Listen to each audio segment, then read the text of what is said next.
Hi everybody, this is Dawn Scrapbook Sage. I've got some journals I'm looking forward to sharing with you. I've got 6 of them here. They are nautical mini journals. So welcome to my channel. I am hosting the 12 by 12 Junk Journal Challenge 2024 and my theme this month is nautical. So I am having a good time putting together nautical journals.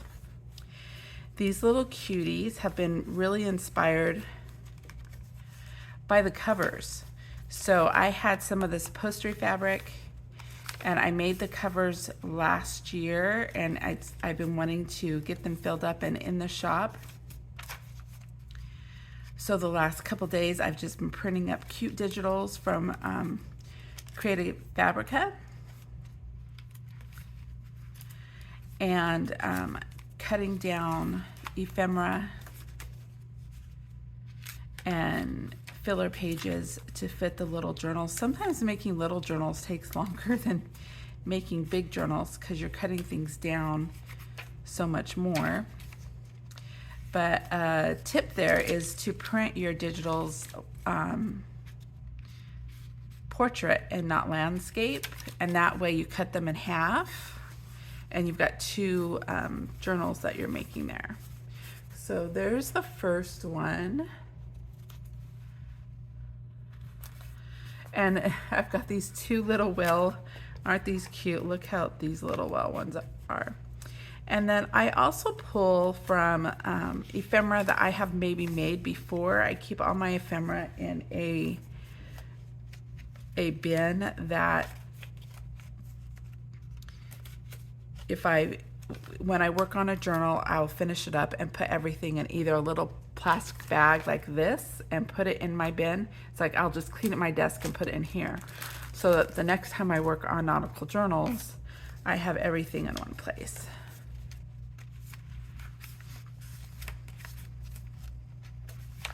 And then another way that I clean up my desk every day is I will take all the strips that I've cut down and I just throw them towards my sewing machine.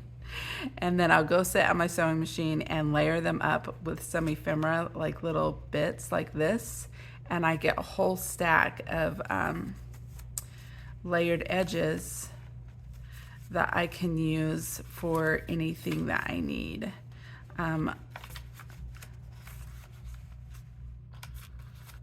So if I'm making more fancy journals, I'll probably use more of those on the edges.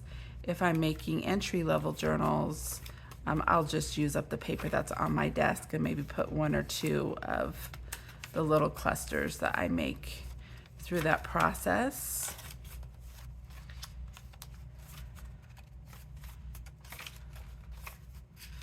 And so that is a fun one.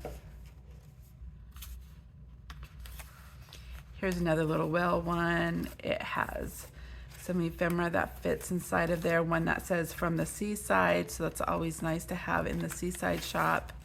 This one has turtles and other sea creatures. I'll have to just double check through everything.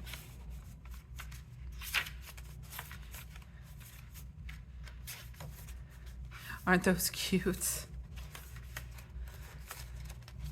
So they're really simple mini journals that people can use to throw into their purse and use them to store receipts and all that good jazz.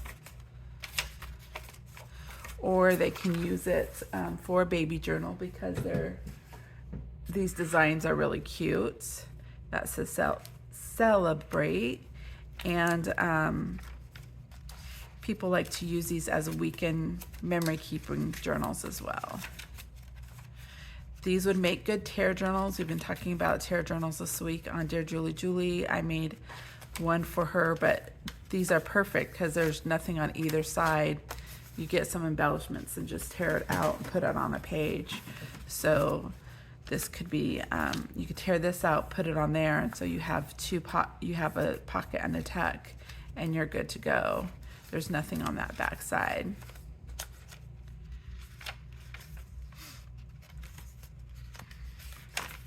So I kept this a little bit more blank because it was more of a memory keeping one. So the paper was more speaking to me.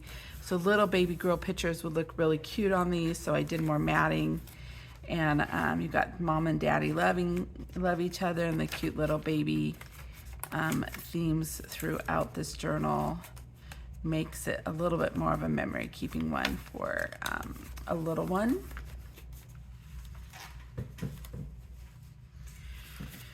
And this also says celebrate, and this is more of an aqua one. And I had fun doing this because a couple things. So I printed this piece here wrong. So I did it in portrait, and when I flipped it the wrong way. But if you do that, just cut them down and you can make pockets of them. So the pockets are facing the correct way and you're good to go. So you don't waste anything that way.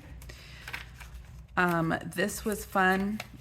So the pages that I did, there was another digital that I used that it had the animals, so it might have dolphins on it, and then it had hearts all around it, but the dolphins did not fit very well on the pages. Like it wouldn't work. So I just cut out the images and used them as ephemera, and they're really cute in different ways. So I did that with that penguin, and aren't these cute papers? And with the turtles, so there was like 3 or 4 pages that had the little baby animals on it for Valentine's, and I just cut them out. And then I added a few things as I came along.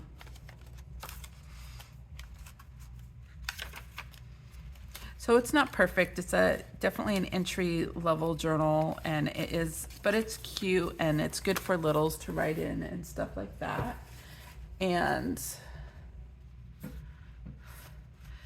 then we've got this little seaside one that has more of the blues, and it's just, again, cleaning up the things off my desk that seem to work and fit in it, or the extras that were in my little bin there.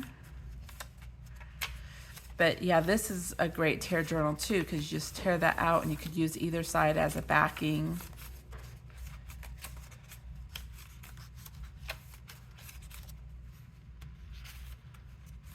So that's those 6 of those. And then I've got, let's see, I was going to grab, oh, it's under the ones I just. So this is a journal that I made last year, and it is that tear journal concept. I had sewn in the signatures with the sewing machine, and it was really too narrow, and that's sort of where I got the idea of a tear journal, because see how these are tearing out? And there's no way I'd be able to sell this in the shop, but it's a good collage journal. So when I have things that I went to pick up my desk with, I'll just put them on here. If I want to work on collage, I intend to do that. In this book, I have not done it very much. It's been sitting in my nautical bin. But another way that I do that is in March, Alice Bowl from Scrap Happy does an event called Calvin Ball, and it's pretty much based on Calvin Hobbes. They play a game. It's called Calvin Ball, and there's no rules. She pretty much has 30 days where she puts out 5 to 10 items that you can make your page using those items, and you get a point for the items. So if she says avocado, you make a page with an avocado on it and you get a point for it. And at the end of the month, whoever has the most points wins, and is on an honor system. And it's just a lot of fun. And I've played the last 3 years at least. And I put here my husband's a rock star because he lets me play Calvin Ball, because it sort of consumes me. It's my favorite thing to do almost in the year. And so again, the same thing happened. It's like I said, I made these last year and I sewed them in, and my sewing machine was just too tight on that sewing piece.